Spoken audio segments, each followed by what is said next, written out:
Yesterday, Google just dropped another AI model, and honestly, nobody's talking about how good it is for coding. It's called Gemini 3.6 Flash, and in this video, we're going to find out if it can actually replace the expensive AI models developers are paying for every month. Plus, I'm going to show you how to use it completely free forever for your coding projects. So, let's get started.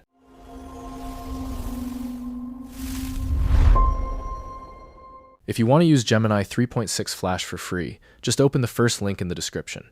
It'll take you to this page. Now, if you only want to test the model's capabilities, I've also included a second link in the description where you can chat with it directly in your browser. But if you want to use it for real coding projects, agent workflows, and serious development completely free, stick with the first link. This is Google's new Agentic Coding IDE. Just click Download, and you'll see versions for Windows, macOS, and Linux.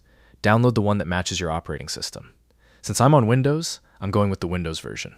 Once the download is finished, just run the installer and complete the setup. It only takes a minute, so after that's done, we'll jump straight into coding. Once the setup is complete, you'll see the IDE ready to go. Before we start testing it, here's a quick look at the model. Gemini 3.6 Flash is Google's newest AI model released yesterday. It's a multimodal LLM with a 1 million token context window and 65,536 max output tokens. It supports thinking, excellent code generation, function calling, code execution, web search grounding, and it's Google's first model built for computer use. Compared to Gemini 3.5 Flash, it uses 17% fewer output tokens, making it faster and more efficient for coding agents and multi-step workflows.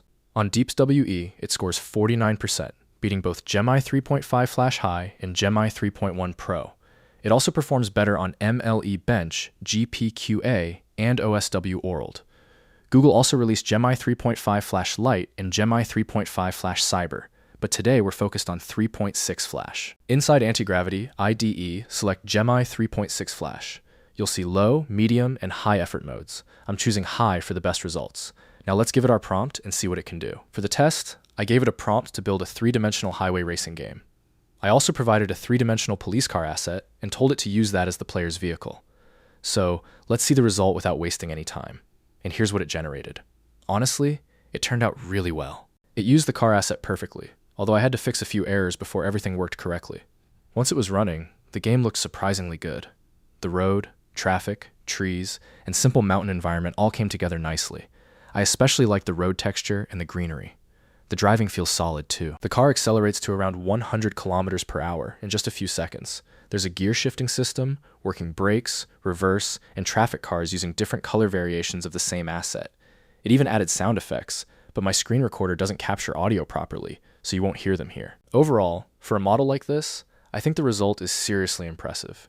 If you spend more time polishing it and add better vehicle and environment assets, you could build something close to games like Traffic Rider or even better.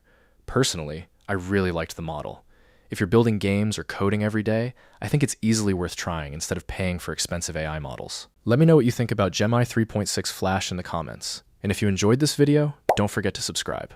I'll see you in the next one.